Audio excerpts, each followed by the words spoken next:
Coming to you live from the JRE Tobacco Aladino Mobile Studios, it's the Cigar Pulpit.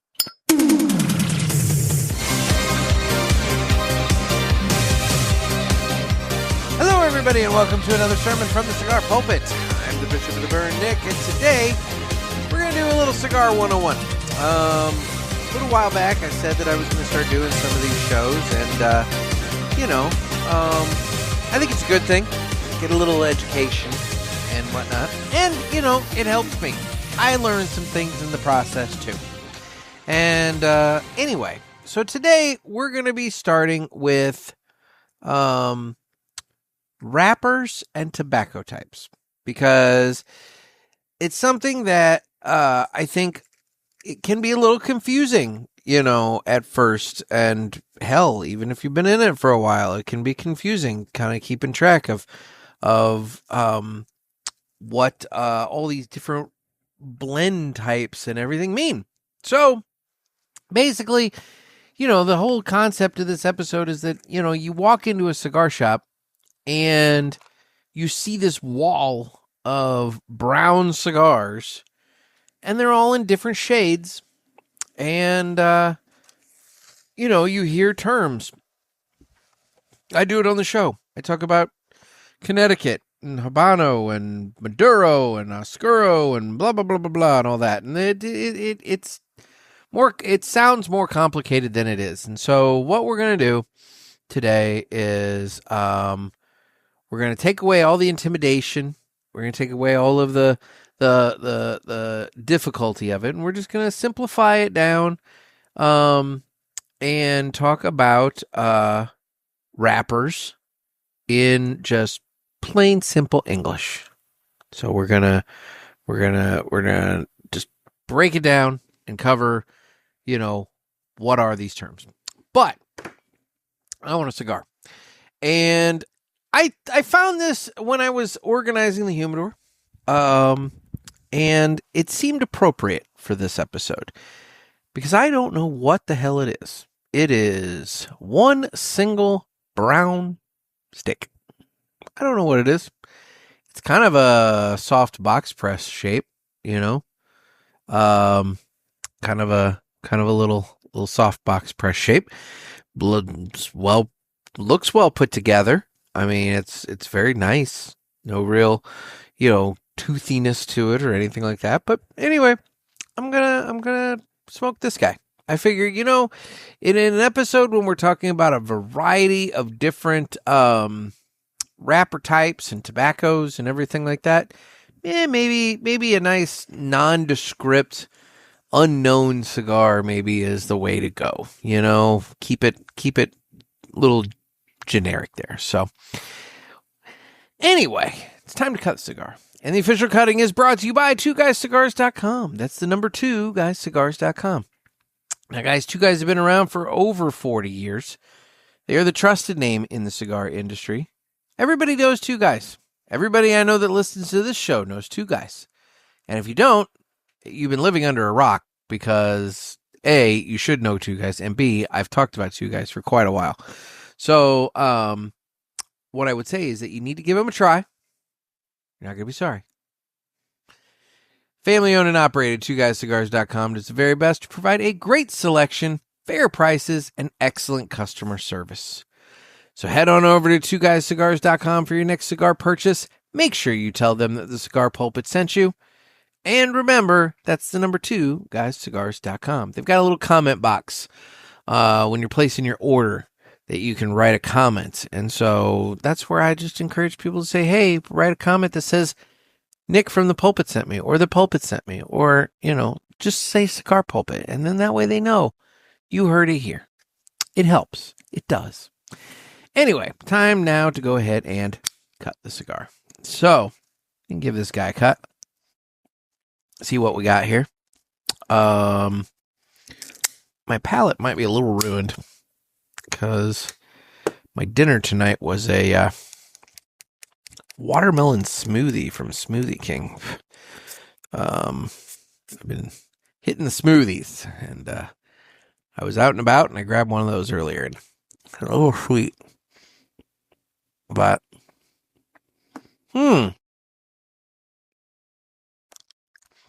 This has got kind of it's got a good cold draw. It's kind of a cold draw, very similar to, it's reminding me of like that bread that you get at, I think Outback Steakhouse has it. That kind of like, I don't think maybe it's pumpernickel. I don't know. It's like a warm brown bread, but it's good. I like it. So, all right. Well, we are going to light this guy and then get on with the show. And I'm going to be doing something a little different. I am. I'm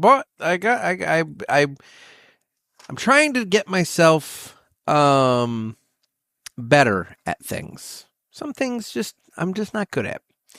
And one of the things that I have found that I'm just not great at is lighting my cigar with matches. Because, I've got torch lighters everywhere, but sometimes you don't, and you need to be prepared. And so I'm trying to train myself to get better at that. Now, admittedly, I bought myself some of the large kitchen matches, so they're longer. They're not your average, just small little matchbook matches, but still, they're matches. And so I'm going to be attempting to light my cigar with matches. So hopefully I can get that done before you guys complete hearing the greatest commercial that you've ever heard.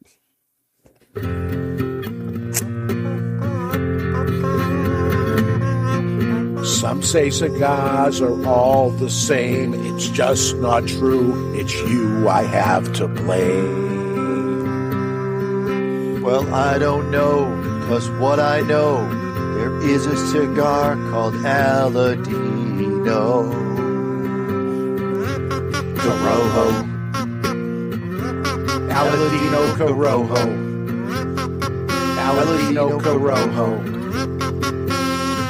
They say authentic, so we're not confused, while the others say it's a word that's just abused.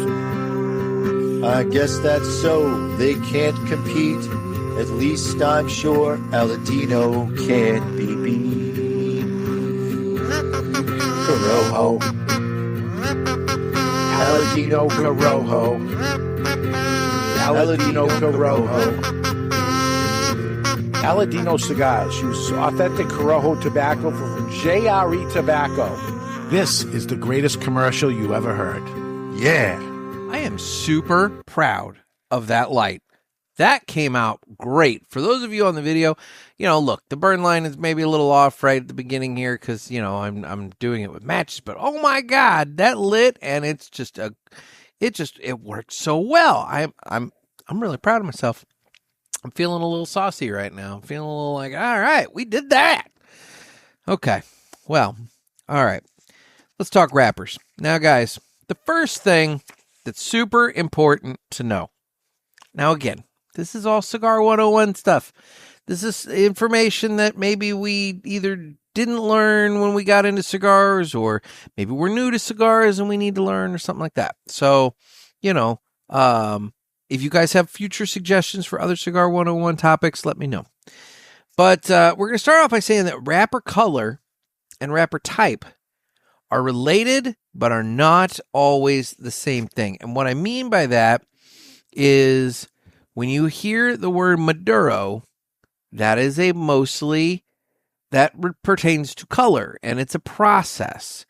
Connecticut, on the other hand, is a tobacco type and also kind of a growing style. And Habano is a seed. So, that's the thing. You gotta know your terms. Because I've heard people refer to, that's Maduro tobacco. Well, Maduro is a process. It's not a tobacco. Anyway, and all of these different processes and wrappers and everything can influence the cigar and give them different flavors and different components that maybe they wouldn't have if they didn't have that specific type of wrapper. They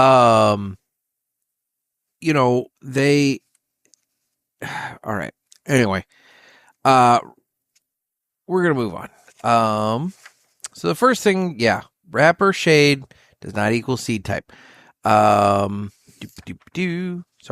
I have my notes here. the first one I want to get into is Connecticut. Connecticut, we're gonna kind of go light to dark, and also, Connecticut kind of makes sense to start off because it's the beginner cigar. It's the one that most people, when they are having their first cigar, that tends to be the first wrapper type they encounter. Connecticut cigars usually have a light tan or golden kind of look to them. Typically that wrapper or that tobacco is smooth. When you're smoking it, it's kind of got a creamy component when you're smoking it.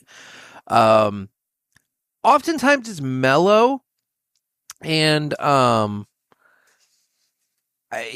only thing I would say, and this is my own personal preference or personal observation, sometimes when you're getting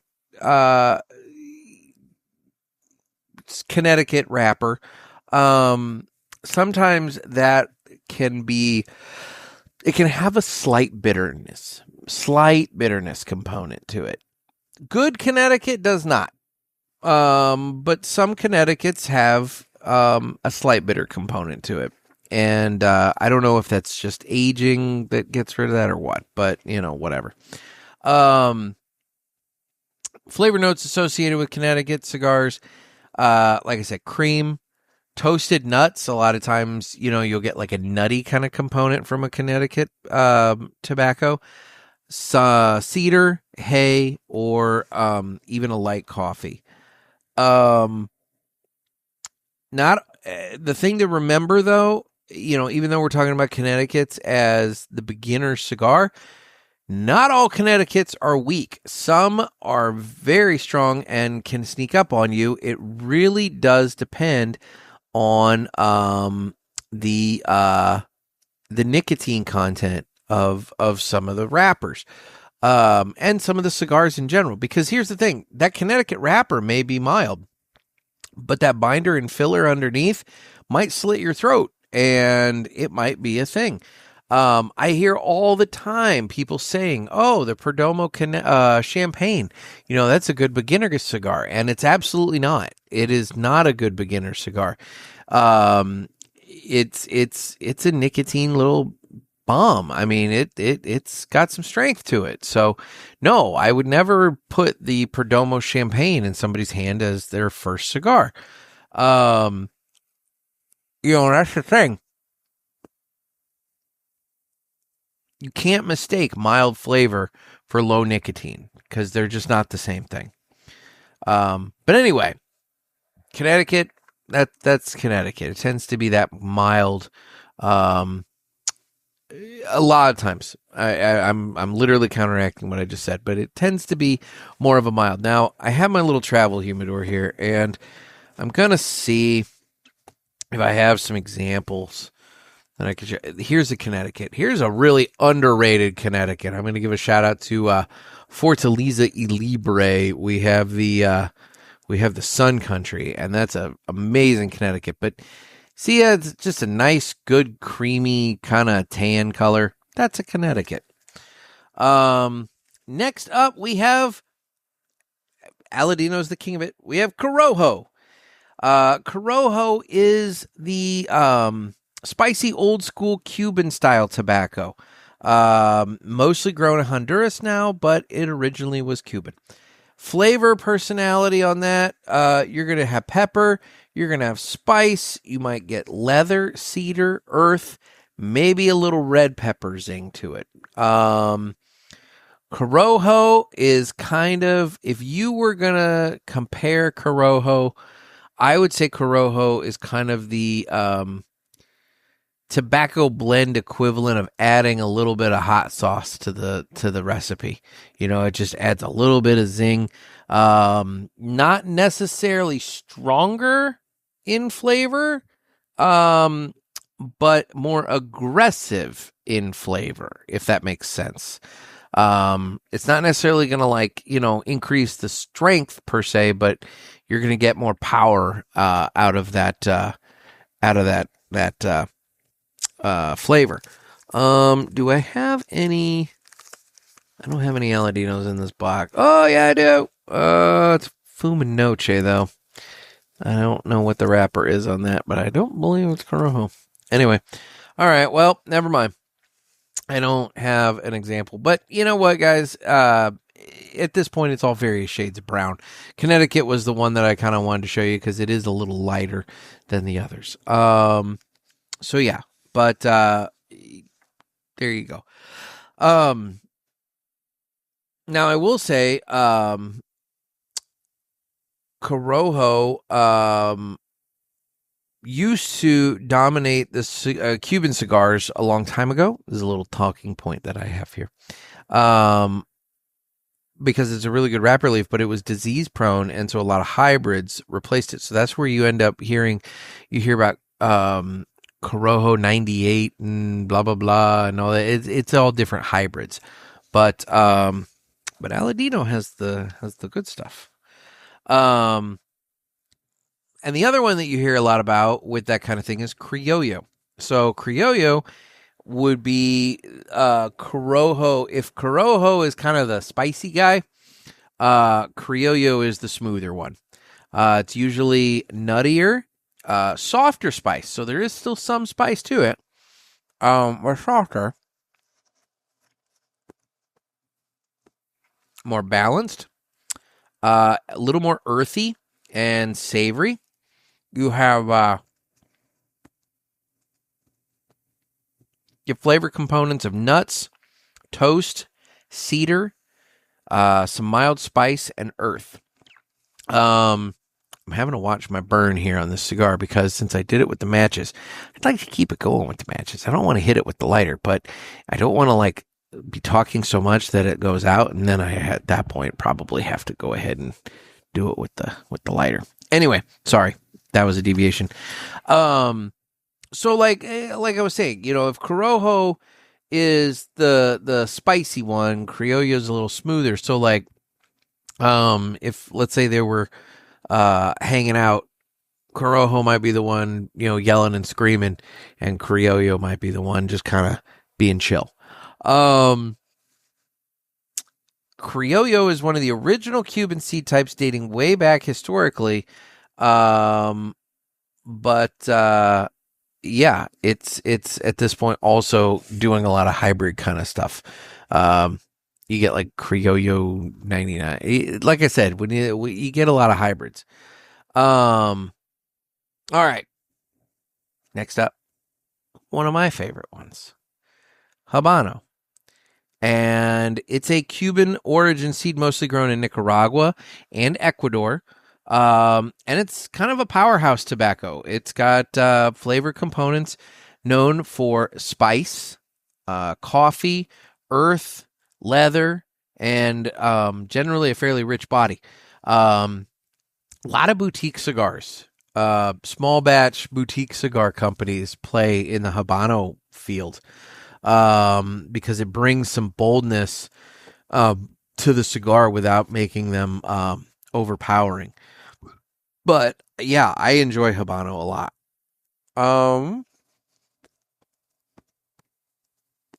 From there, we're going to move on to Cameroon. And Cameroon, it's a kind of a sweet and spicy kind of deal. Grown in Africa. From Sumatran seed brought there decades ago. So they got the yuck out for Ed. But it's known for having like a really sweet spice. Maybe like a toast, wood, maybe a white pepper, but definitely almost a natural sweetness. You tend to really get that sweetness from the Cameroon.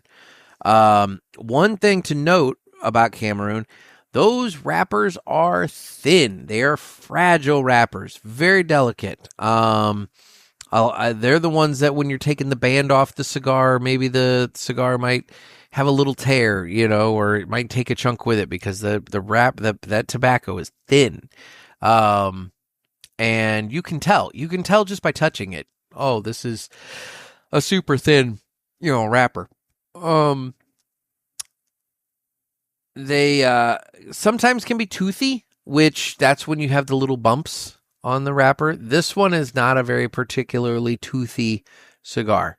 But if your cigar, if you look real close at it, and it almost looks like it has real small, like, what are the goose pimples, or then that would be kind of toothy. When you're thinking with Cameroon, again, it's, if you're thinking like barbecue sauce, it's sweet with just a little bit of spice kind of dropped in. It is very hard to grow, and it is very fragile, which makes it very expensive for a lot of companies, and it also obviously results in lower yields. So you don't see a ton of Cameroon. However,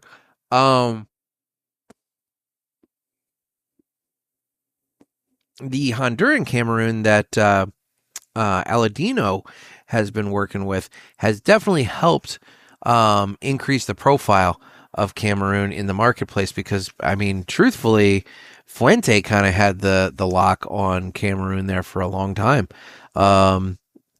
But now you're seeing more Cameroon kind of coming in into other cigars that way. Well, speaking of Sumatra, let's talk about Sumatra. It's a kind of a middle ground wrapper, originally Indonesian in origin. It's now very commonly grown in Ecuador. Flavor profile you're going to get from Sumatra wrapper is going to be maybe cinnamon, earth, sweetness, and a subtle spice.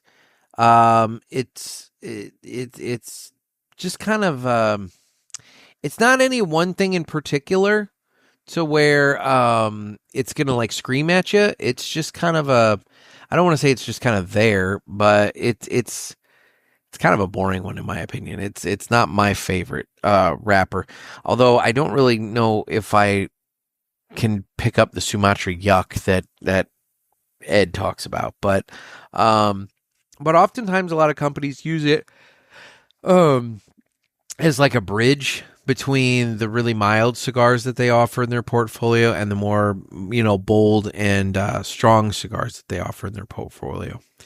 So that's Sumatra. Finally, the next one that I want to talk about, and I think this is the last of the wrapper types. Then we're going to get into like processes. Is Connecticut broadleaf. And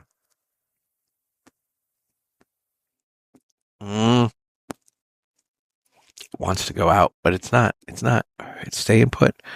It's just a little uneven. I wish it would balance out. Connecticut broadleaf. And the thing that is really important to emphasize here is Connecticut broadleaf and Connecticut shade, which is what I talked about earlier, the really tan, milder one, the creamy, nutty one. Totally different tobaccos. Totally different. Connecticut shade is a light, creamy, mild cigar or tobacco.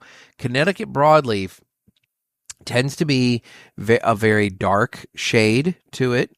The leaf itself is very thick. It has a lot of oil, so it tends to be kind of an oily tobacco, and it's got a lot of sweetness to it. It's naturally sweet. Flavor profile for Connecticut broadleaf, that's where you get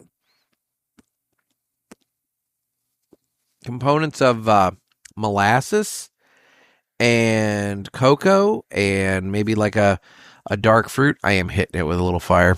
It's just not wanting to keep going here. If I were concentrating on smoking it, I think the matches would have been fine, but doing a solo thing and talking and everything, it's just not. Kind of a dark fruit, and it does produce a very heavy smoke.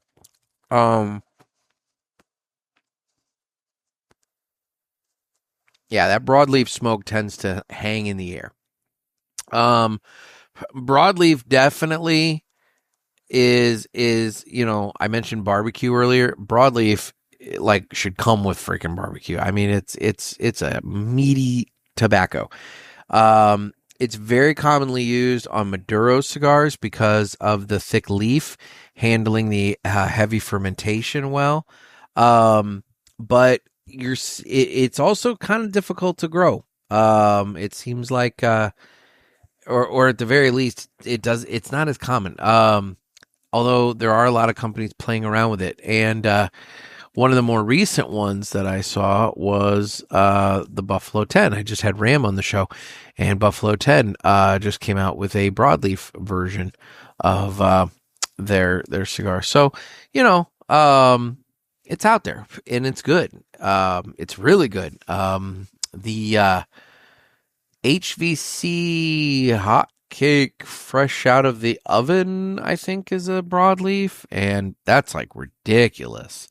So there's some really good ones. Now, okay, those would be seed types, or those would be like tobacco types, right? But now we're gonna get into like processing here, and so this is where you're gonna hear some other terms, like, for example, Maduro. I'm going to start with that because it's probably the most common. Maduro is, most cigars that are Maduro are darker brown. Maduro can bring out a natural sweetness in the tobacco. They tend to be much more richer in flavor, and they're oftentimes a lot smoother than you would expect. They have flavor components of chocolate, espresso, molasses, and dark roast coffee. And this is the important thing to note about Maduro cigars. Dark does not automatically mean strong. And that's something I was told very early on when I was getting into cigars is, the darker the cigar, the stronger it is. That's not accurate. That's not accurate at all. But it's one of those very commonly held cigar myths that are out there. People think, it's a dark cigar, it's going to slit my throat. Some will, but not all. And it's just one of those things that you just have to learn as you go. Again, if you know the different tobacco types that I just went through, you'll know maybe which ones have a spice to them and which ones maybe have more of a smoothness to them. And so if you see a Maduro that is of a more smooth variety, you should know, that's probably a fairly smooth Maduro. Whereas like maybe a Corojo Maduro, it might have some spice to it, that kind of thing. But anyway, Maduro refers to the fermentation aging process rather than nicotine strength. And that's something to keep in mind. And then Maduro is, it means ripe in Spanish. And so what that means is that this tobacco, the Maduro process, all the tobacco is fermented. We've talked, you've heard about that, where they ferment the tobacco, they make the pilons, and, they get all the ammonia and various things. They let it do its deal. It's exposed to heat, and Maduro is actually exposed to more heat, and it's exposed to more moisture and humidity. And what that does is it darkens the leaf and changes the flavor chemistry of the tobacco. So it's a process, when these guys are going about processing the tobacco, they do so with the intention of, okay, this is one that I want to use for this shade of cigar, and this tobacco I want to use for the Maduro. It all kind of comes together.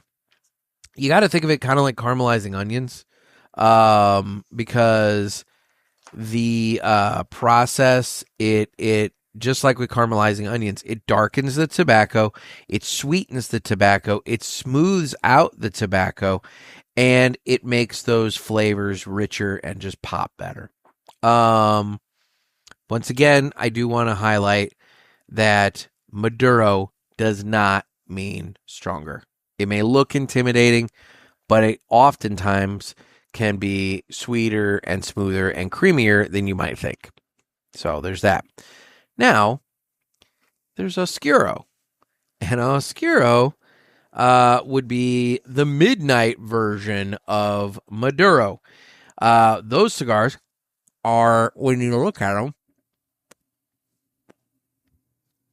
damn it, I think I've almost let this thing go out. When you look at them, they are nearly black. They are oily as hell. They are heavy looking. I mean, they are intimidating looking cigars. And have a very bold appearance.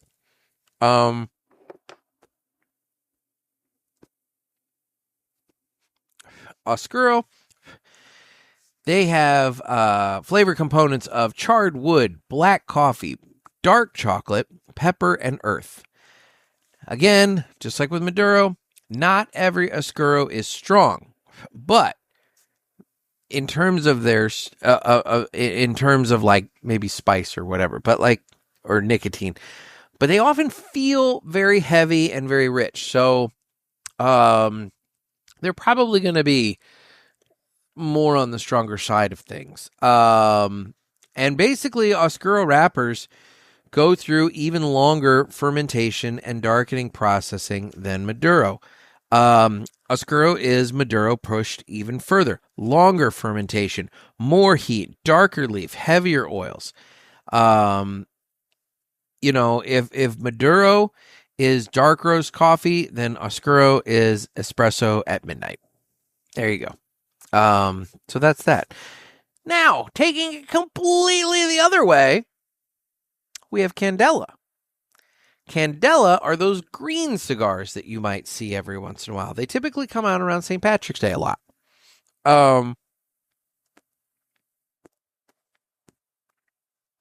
Candela flavor, notes on that, you tend to get grassy flavor notes, herbal, and it's a very vegetable kind of flavor note. And what it is Candela keeps the green chlorophyll in the leaf with a different curing process. And it was real popular. Oh gosh, a long while back. It came back and again in the 90s. Because you can get Candela tobacco processed much quicker than the other processes where you're taking that green chlorophyll out of the leaf.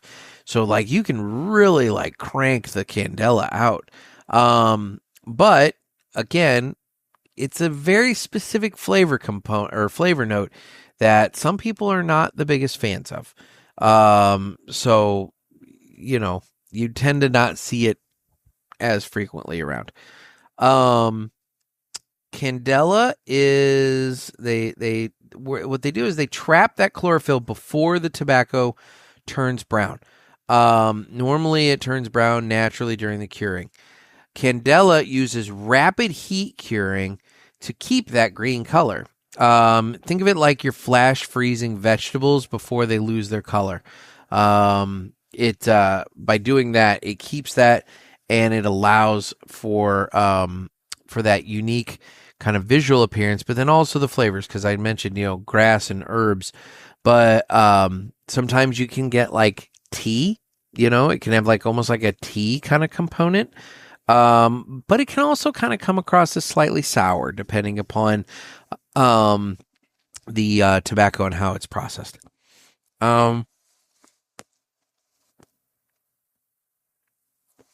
Anyway, so the wrapper, it influences the flavor of the cigar quite a bit.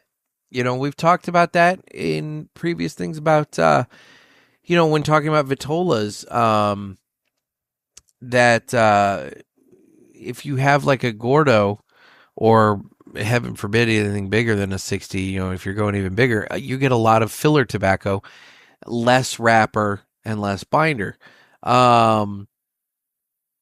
So if you had like a Corona or a Lancero or like a little guy, you're going to have more wrapper in the ratio. arguably. I guess arguably. There'd be a little bit more. And so, you kind of get that flavor of the wrapper a little bit better on the littler cigars than you do the bigger ones. But the thing about it is, it's the way to compare it is the wrapper's kind of the flavoring on your food. It's not the whole meal. Like if you have a steak and you hit it with some salt and pepper, you got to figure the wrapper is like kind of the salt and pepper, but it's not the full deal. And so it is important, but it's something to keep track of. Now, here's the thing.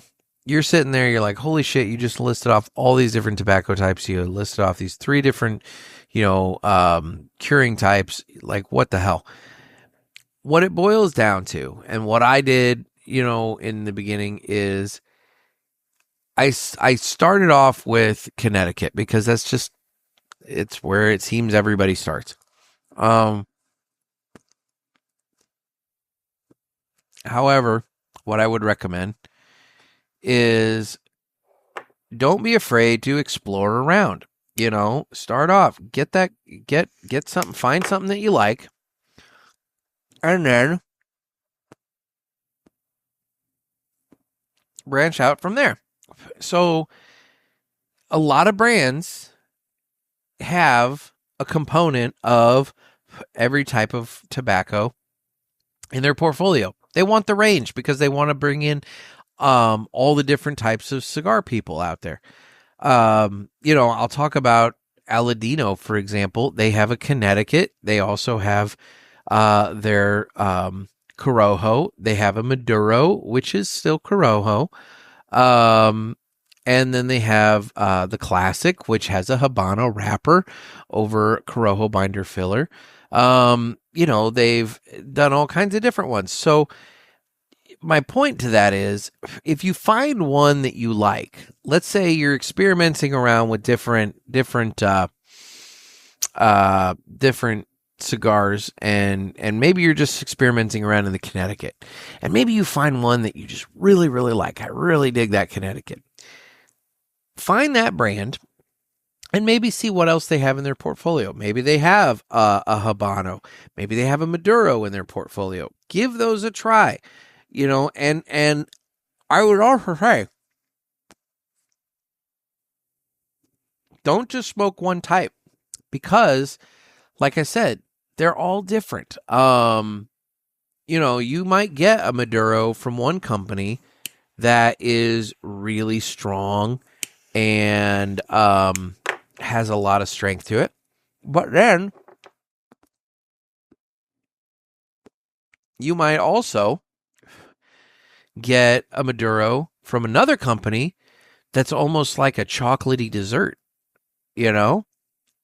So that's something to keep in mind, is that not all Maduros are the same. Not all Connecticut's are the same. So you have to branch around, and you got to try different ones from different companies so that you can see what ones you like. I personally am not a huge Connecticut smoker, but I have a short list of Connecticut's that I do enjoy. The Sun Country that I named off earlier from Fortaleza y Libre is a very good Connecticut. What else? My father makes a very good Connecticut because it starts off and it's fairly creamy and mild through the first 2/3, but once you get to the transition from the second third to the final third, like you hit some like tobacco tips or something in the blend, and all of a sudden, bam, the spice level on that thing just ramps up and just becomes a totally different flavor profile. And it's really fun when you're paying attention to that and you get to that point, because then it's like, oh, we're in this part now. In terms of Habanos, I smoke a lot of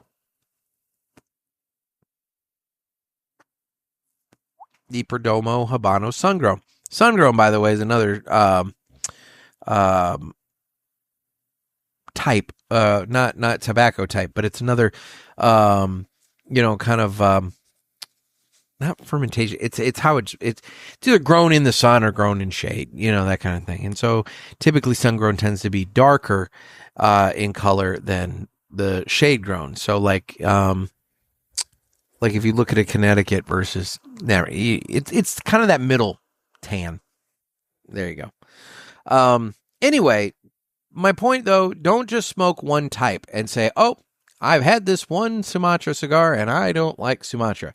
Or I've had this one, Candela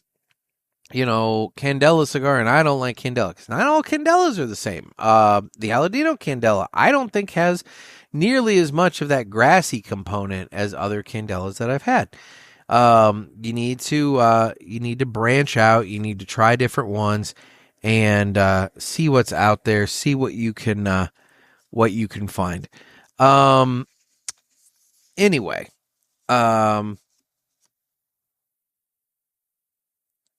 thing is, what it really boils down to is, you need to not worry so much about getting bogged down in the tobacco science of it all. And you need to just pay attention to the patterns of what you find yourself smoking. If you have a cigar that you really, really enjoy, and maybe you don't know the blend of it, look the blend up. Most blends in their most basic terms are available online. You can go and find what tobaccos make up what cigar. They're not going to tell you percentages and all that and everything, but that's okay. You don't need to know that. But you can look it up and say, oh, shit, this is a Ecuadorian Connecticut, and I really like it. Or this is a, Indonesian Sumatra, and I really like it. And you can go from there. One I did forget to mention, San Andreas. It's Mexican tobacco, and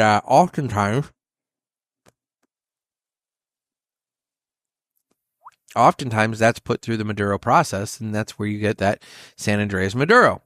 All it is Mexican tobacco that they do that to. Theoretically, if they don't Maduroize it. Yeah, we're going to Maduroize it. Anyway, if they don't throw it through the Maduro process, it could be, another shade of brown. But for whatever reason, it seems like Mexican tobacco, they tend to do that too. But that's the thing, is that it can be confusing because, like I said, you can have a Corojo Maduro. You can have a Habano Oscuro even. You could have a Connecticut Broadleaf Maduro. And, now, so when you're doing that, you're combining the descriptive of what the tobacco type is with what the processing style is. And so by knowing what is the tobacco and knowing what is the processing style, you can know, okay, this is what I can expect kind of from this cigar. It just helps. It helps you know what it is that you're smoking. And then from there, you can say, you know what? I have tried 5 different Sumatra cigars and I just don't dig it. And then you can avoid Sumatra if you want to.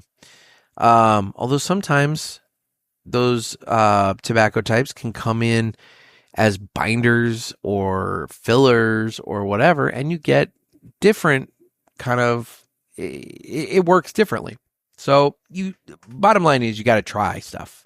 Don't be afraid to try stuff. And ultimately, none of this is meant to intimidate anybody. What this all boils down to is by getting to know the names of the tobacco types and getting to know the names of the processing styles, it's designed to help you figure out what kind of experience you're getting yourself into and what kind of experience you enjoy. Because if you find yourself enjoying Maduro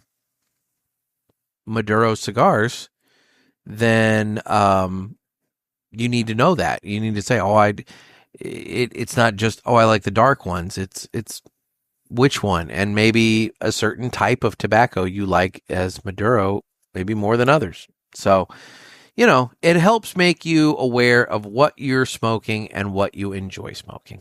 That's all. Hopefully I did all right with that. Anyway, so that's our Cigar 101 portion for today. Let's move on and do this now. It's time for the Villiger Cigars Entertainment Report, brought to you by Villiger. Villiger Cigars, one of the leading cigar and cigarello manufacturers in the world, founded in 1888 and still family owned and operated. Head over to VilligerCigars.com and check the store locator to find a shop near you that carries them. We guarantee that Villiger Cigars will be a wonderful addition to your humidor and cigar rotation. All right, guys. What the hell have I watched? I didn't, I'll be honest. This past weekend was the first weekend I've had through pretty much the entirety of May that I was able to just do nothing. And I did nothing. Like nothing.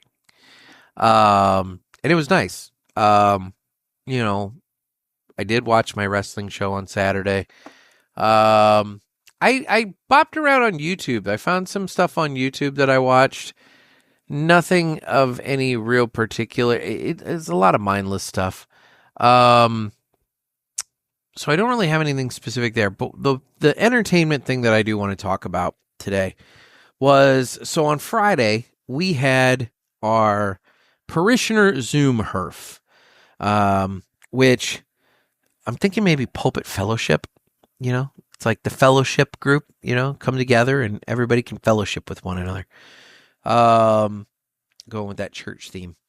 But we had a really fun time Friday. We ended up over the course of the evening having 17 of us come through, which it's definitely up from April. Now, there's reasons for that. April, I barely promoted it. And yeah, I did it 3 days. But it was also Easter weekend, so people were busy, and I get that.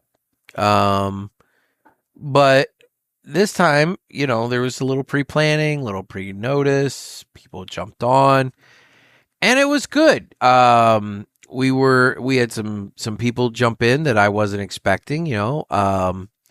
My dad jumped in for a little while, and that was fun. He threw a few shots at around, and it was a good time. You know, Erica jumped in and we had a decent conversation about, the need for cigar accessories for women. And what she means by that is, you know, every once in a while they'll throw a pink one out, but like make one that's actually designed that women would want, you know, and, you know, that's the thing. As an industry, we talk about the growing demographic of female cigar smokers. Well, maybe they don't want, you know, lighters and cutters that look like the ones that the guys have. Maybe they want ones that are a little nicer, a little more to their taste. Maybe there's accessories that haven't even been invented yet that women might be interested in. And I'm not even going to say what they are because I don't want to give anybody an idea. And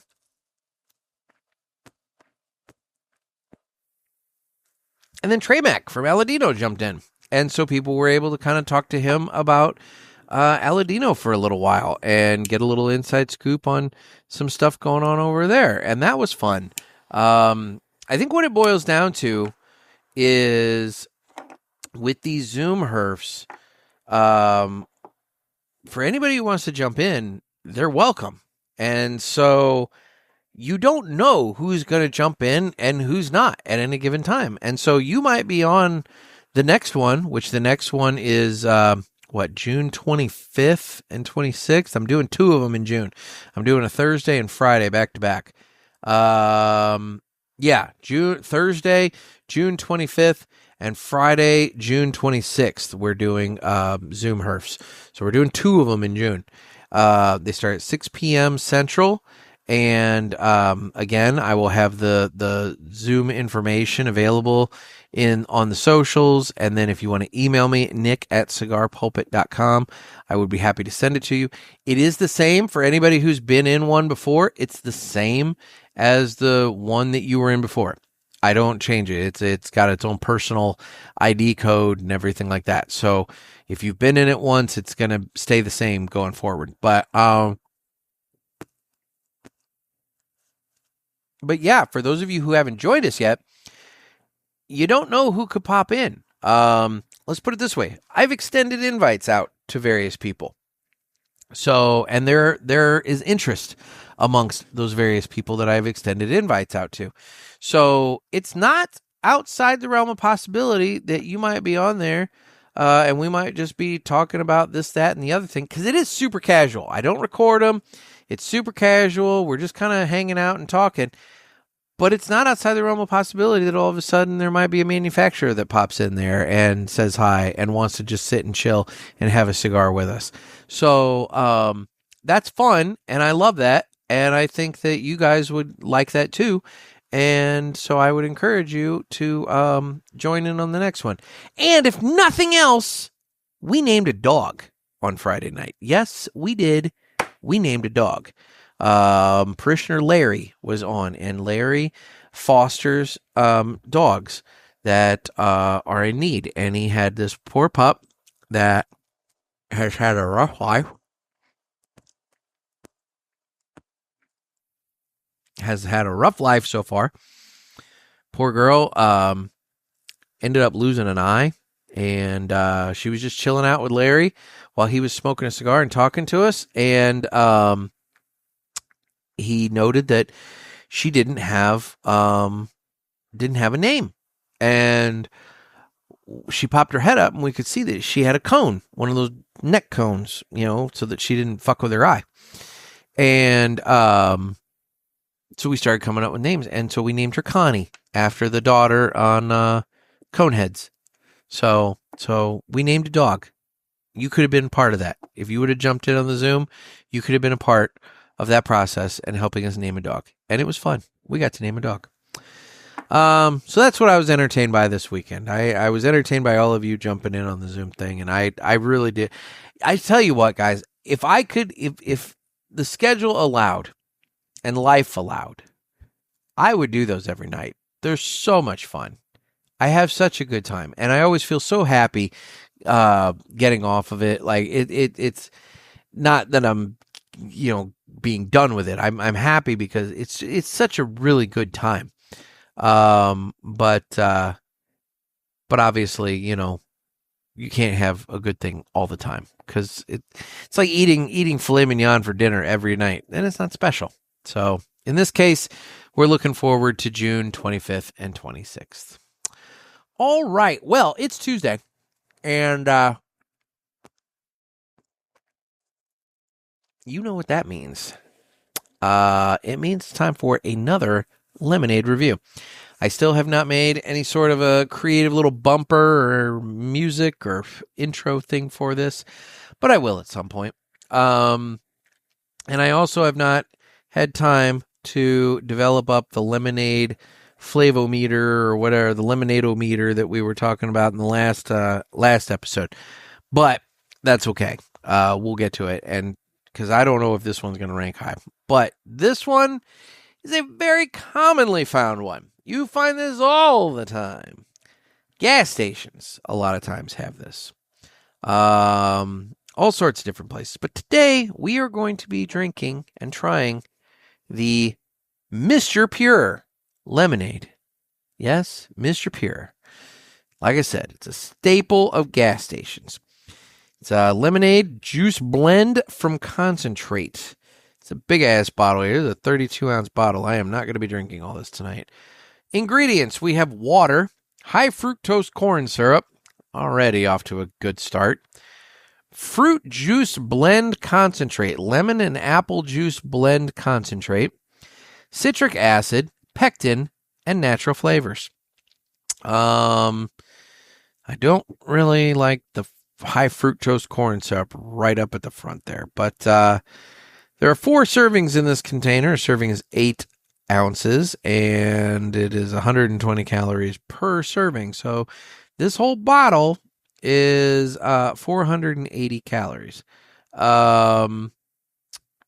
Yeah, the sugar content's high, so we're definitely not going to be drinking a lot of this.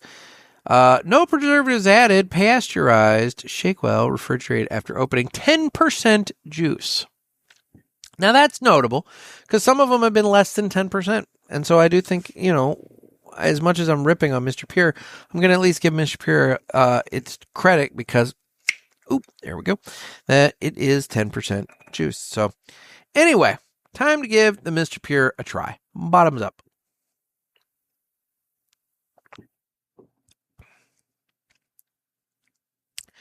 So despite the fact that high corn or fructose corn syrup is the second noted ingredient, the sweetness level is not as high as I would have thought. There is a tartness to it. So they are trying to replicate the lemonade in that regard.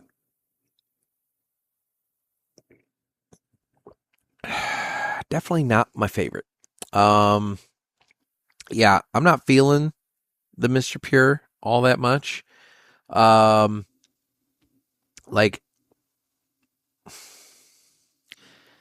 Yeah, I'm not feeling the Mr. Pure. It's not my favorite. Not my favorite at all. There is the bitterness. There is some sweetness, but it's very subtle. It's muted. It's just kind of like liquid. It's serviceable,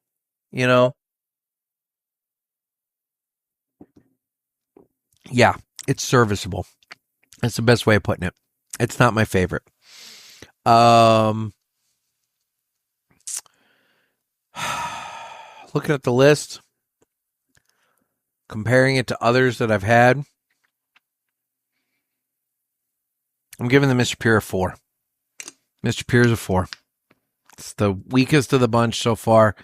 It doesn't do it for me. I'm giving it a 4. I've had better. Hell, the PCA lemonade was better. That was a 6. I gave that a 6. Because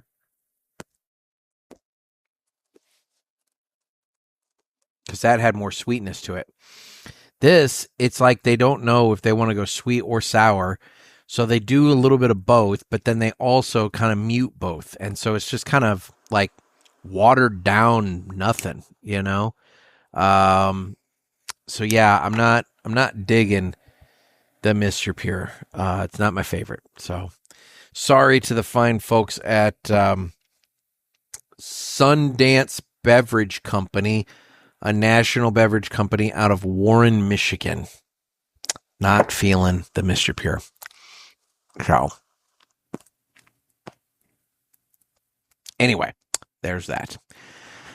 All right, guys. Well, it's that time where I talk about the socials. I'm available on Instagram at The Cigar Pulpit. I am on Facebook where we have the Pulpit Parishioners group. You can get in on the fun there by finding that. It's a private group. Request access. I'll let you in, and then you can start sharing what you're smoking. I do a lot of show updates in there. It tends to be, kind of the place right now that's the most heavily concentrated for everybody. I'm on Twitter/X. I need to get better about checking that because I had somebody reach out to me on there and need access to the Zoom thing, and apparently I didn't bother checking that, and so, well, I need to do that. I am on Rumble and YouTube where you can watch this. You can also watch every Wednesday at 7 a.m. Central Time.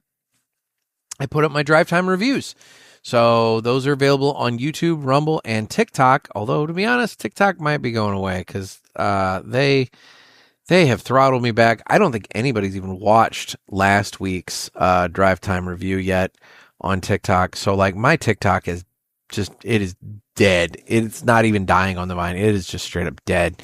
And so, quite frankly, it's a giant pain in my ass for me to have to do that and have nobody watch it. So, and that's fine. I'm not criticizing anybody. If you don't do TikTok, you don't do TikTok. And I don't care. I don't really want to do TikTok. But I figured, I'll try it. different platform. Hasn't worked out. So anyway, Drive Time Reviews every Wednesday, 7 a.m. On there. We have a brand new cigar, actually, on this week's Drive Time Review. One that isn't even out yet. It's going to be coming out in July. So for what it's worth, it's one that you might want to check out because it's something coming soon. And then I need your calls for the Ask the Pulpit hotline. Give me a call. Area code 863-874-0000. That's 863-874-0000. Or Tofu Pie with no E, 0000. Make sure you add it to your phone. Add it in your contacts. That way you always have the number, and you can just tell Siri or your Google phone or whatever it happens to be to dial Cigar Pulpit, and then at that point you're talking to me right there with no effort.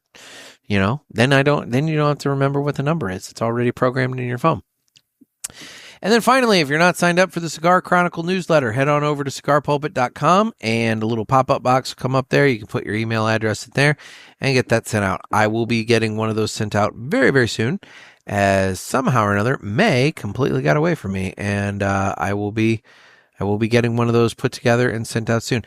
I will say, guys, we are in the summer now, and the summer is a very busy time for me. Not that it seems like any time.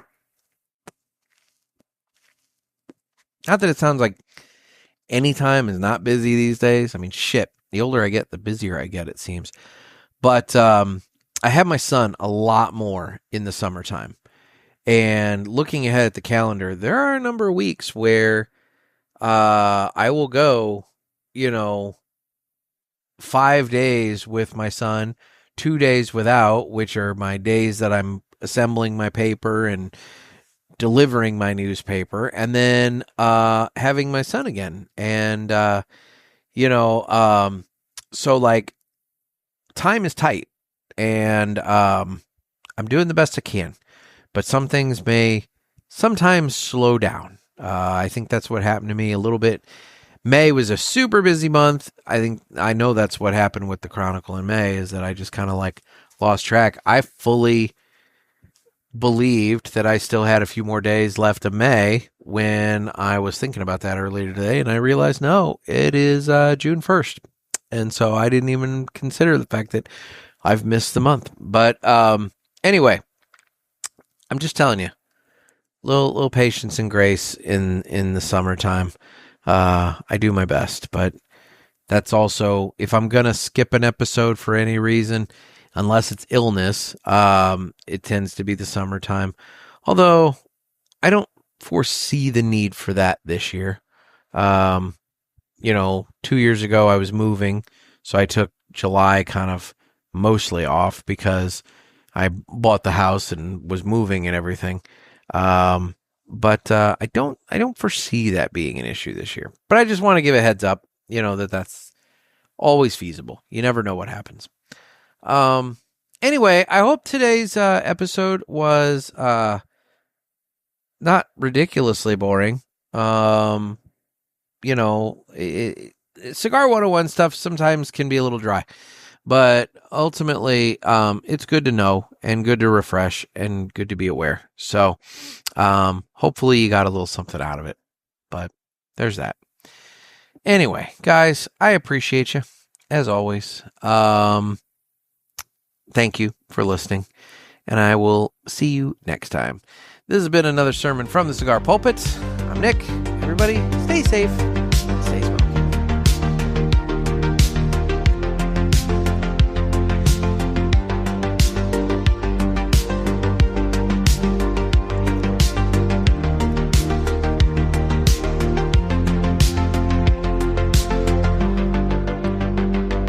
Oh, one more thing. I launched an Etsy store. Yes, if you head over to Etsy and you search for Cigar Pulpit, you will find my Etsy store. I am starting the process of having merch. I'm starting small with stickers because, quite frankly, stickers are easy. And I have 2 designs up there right now. One of which will be evergreen. I will always have that one available. The other one is going to be kind of a limited deal.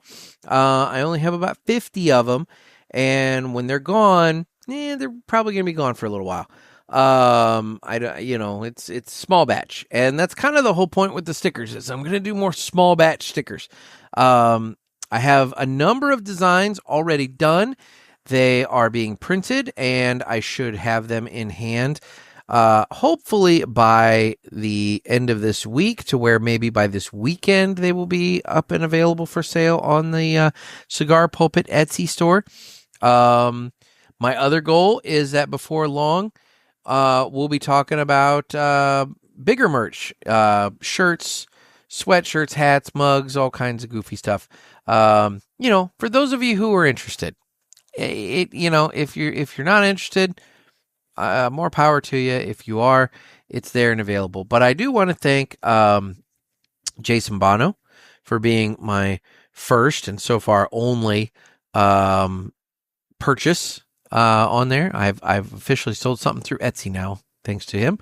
But right now we have 2 stickers available. We have the logo sticker, which it's just you can show off your love of the Cigar Pulpit by putting it on your travel humidor or something like that.